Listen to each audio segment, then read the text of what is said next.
fordi jeg bare vidste, det var noget for mig. Og fordi at, jeg kan ikke se mig selv stå i en butik i flere timer i løbet af en dag. Jeg kan bedre se mig selv sidde og lave noget administrativt. Jamen, jeg kommer oprindeligt fra Viborg af, og Viborg Kommune virkede for stor til mig. Jamen, altså det var nok mest til samtalen, hvor man får et indblik i, hvordan medarbejderne er her.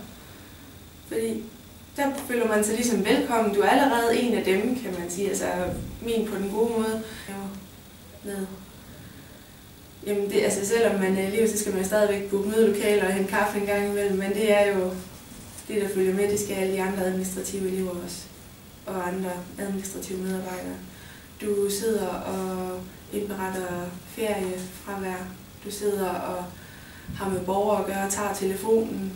Du sidder og skriver sager og skriver mails til de forskellige sagsbehandlere om, at nu er de et møde med den og den borger på det tidspunkt. Nej, det synes jeg bestemt ikke. Jeg føler mig ligestillet. Godt nok tager de meget hensyn til, at man er elev, og der er nogle ting, man ikke ved. Og det kan da godt ske, at man får den fornemmelse af, at man hele tiden bliver undskyldt, fordi man er elev, hvis man laver en fejl. Men det gør de jo også. Altså, det er ikke så meget anderledes. Du skal bare læres op lidt mere grundigt, end en ny medarbejder skal. Ja, det synes jeg. Men jeg synes, det er svært at pege ud præcis hvad, fordi det er lidt af alting. Jeg er lige blevet andenårselev her den 1. september, så jeg har lige lidt under et år endnu.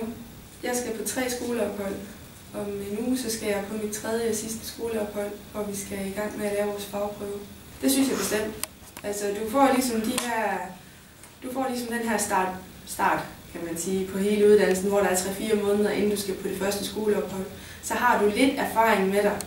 Så når du kommer på skoleopholdet, så får du ligesom nogle værktøjer, du tager med til den næste periode, eller den her periode mellem næste skoleophold. Man får virkelig lov til at bruge dem og lære dem og føle dem. Og så får man også bedre af den her kompetence at udvikle sig. Både over for borgere og også over for sine medarbejdere. Ja, for mig er det. Altså jeg kan ikke rigtig se mig selv andre steder. Jeg har svært ved det. Så jeg vil da rigtig gerne blive ved Thisted Kommune efterfølgende. Så jeg håber, at der er et job til mig efterfølgende.